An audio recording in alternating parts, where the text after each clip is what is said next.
Hello అండి, welcome back to our channel Banu recipes. ఈ వీడియోలో చికెన్ పాప్కార్న్ని ఇంట్లోనే ఈజీగా ఇంట్లో ఉన్న ఇంగ్రీడియంట్స్తోనే సింపుల్గా ఎలా చేసుకోవాలో చూపిస్తున్నా. సేమ్ కేఎఫ్సి స్టైల్లోనే ఇంట్లోనే ఈజీగా చేసుకోవచ్చు అండ్ చాలా సింపుల్గా చాలా టేస్టీగా ఉంటుంది. సో ఇక లేట్ చేయకుండా ఎంతో సింపుల్గా ఇంట్లోనే ఈ చికెన్ పాప్కార్న్ని ఎలా చేసుకోవాలో చూసేద్దాం. సో ముందుగా 1/2 kg బాగా క్లీన్ చేసిన బోన్లెస్ చికెన్ని తీసుకుని ఇలా చిన్న క్యూబ్స్లా కట్ చేసుకోవాలి. సో ఇలా కట్ చేసుకున్న తర్వాత ఇందులోకి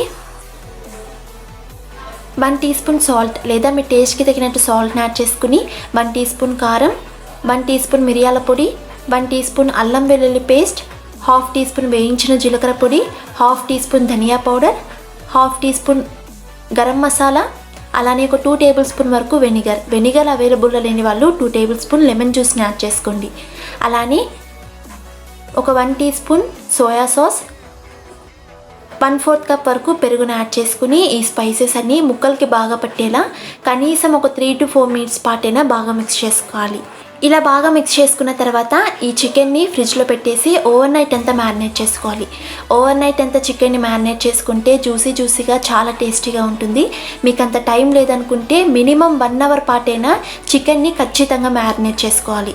నేను ఇక్కడైతే ఓవర్ నైట్ అంతా మ్యారినేట్ చేశాను. సో నెక్స్ట్ డే మార్నింగ్ ఈ చికెన్ని తీసుకుని ఒకసారి బాగా మిక్స్ చేసుకోవాలి.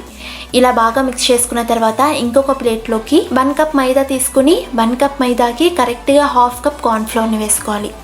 ఇలా వేసుకున్న తర్వాత ఇందులోకి 1 టీ స్పూన్ కారం, 1 టీ స్పూన్ మిరియాల పొడి, 1/2 టీ స్పూన్ సాల్ట్, అలానే ఒక 1/2 టీ స్పూన్ వరకు బేకింగ్ పౌడర్ అయినా వంట సోడా అయినా రెండిట్లో ఏదో ఒకటి వేసుకుని ఈ పిండినంతా ఒకసారి బాగా మిక్స్ చేసుకోవాలి.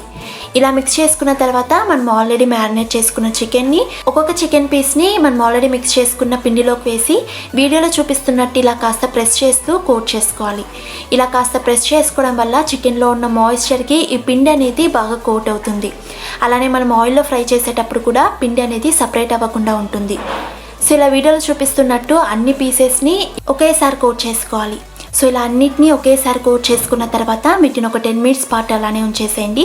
10 minutes తర్వాత చూస్తే చికెన్లో ఇంకాస్త మాయిశ్చర్ అనేది రిలీజ్ అయింది. ఇప్పుడు ఒక్కొక్క పీస్ని తీసుకుని ఇంకొకసారి డబల్ కోట్ చేసుకోవాలి.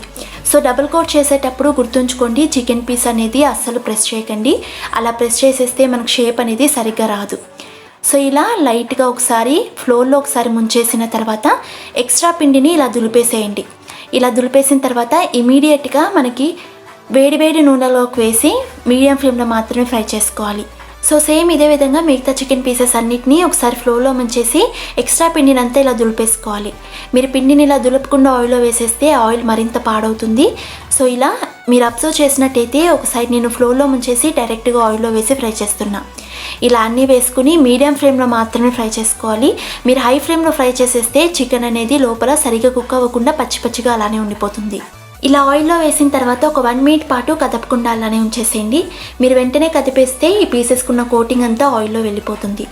సో ఇలా 1 minute పాటు ఫ్రై అయిన తర్వాత ఇంకొక సైడ్ టర్న్ చేసుకుంటూ మీడియం ఫ్లేమ్లో మాత్రమే మంచి గోల్డెన్ కలర్ వచ్చే వరకు ఫ్రై చేసుకోవాలి. ఇలా మంచి గోల్డెన్ కలర్ వచ్చే వరకు ఫ్రై చేసుకున్న తర్వాత వీటిని ఒక ప్లేట్లోకి తీసుకుని సర్వ్ చేసుకోవడమే. సో చూసారు కదా ఎంతో సింపుల్గా అండ్ టేస్టీగా ఇంట్లో ఉన్న ఇంగ్రీడియంట్స్తోనే కేఎఫ్సి స్టైల్లో చికెన్ పాప్కార్న్ ఎలా చేసుకోవాలో. సో ఈ వీడియో మీకు నచ్చినట్టయితే వీడియోని లైక్ చేసి మరిన్ని టేస్టీ అండ్ హెల్తీ రెసిపీస్ కోసం మన ఛానల్ని సబ్స్క్రైబ్ చేసుకుని పక్కనే ఉన్న బెల్ ఐకాన్ కూడా హిట్ చేయండి. సో నేను పోస్ట్ చేసే ప్రతి వీడియోకి మీకు నోటిఫికేషన్ వస్తుంది. And thanks for watching.